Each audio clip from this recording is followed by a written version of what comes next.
All right, good day everyone. Now let us solve questions on limit. Now these are the limit of a function, and the limit of a function is the answer or value that we get when the value of x or any given variable tends to one value or the other.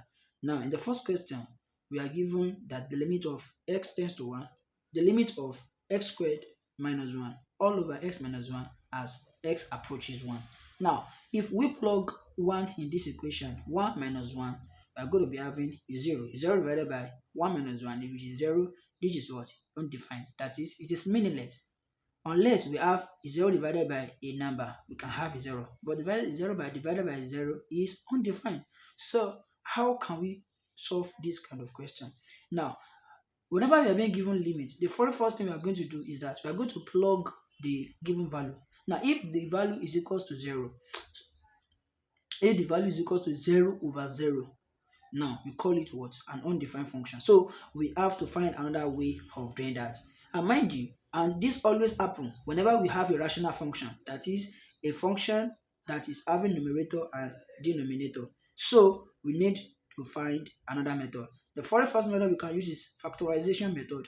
We can also apply L'Hopital's rule. Can also apply L'Hopital's rule. We'll be discussing about L'Hopital's rule in our next lesson. But for now, we want to consider the factorization method. Now, don't forget that we have this difference of 2 square for this kind of equation, because this is what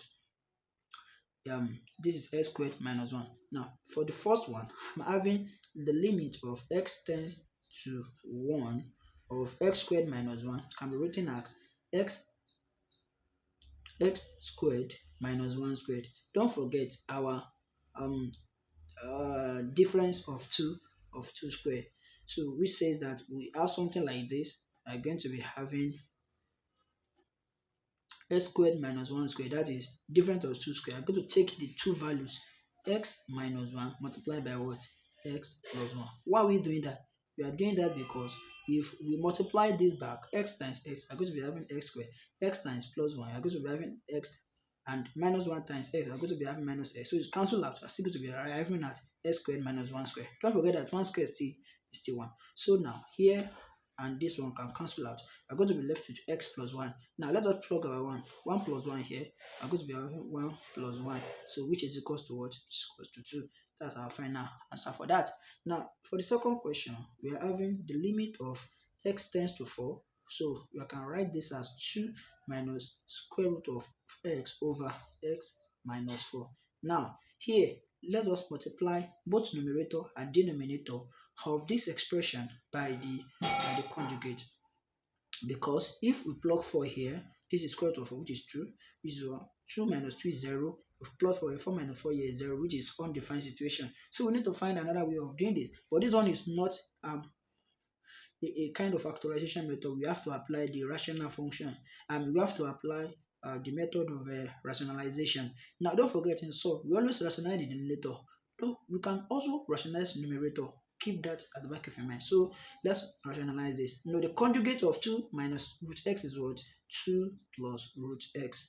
Now whatever we do to the numerator, we are going to do it to the denominator. This is the what? Dot product. That's 2 plus root x. Now let us multiply this. Don't forget that this is different of 2 squared. I can write this as 2 squared minus root x all squared. Okay, over now x minus 4 multiplied by 2 plus 4. Could be having x minus 4 into 2 plus root x. Now solving for the numerator, I'm going to be having 4, and root square squared is what? Is x over x minus 4 into bracket 2 plus root x.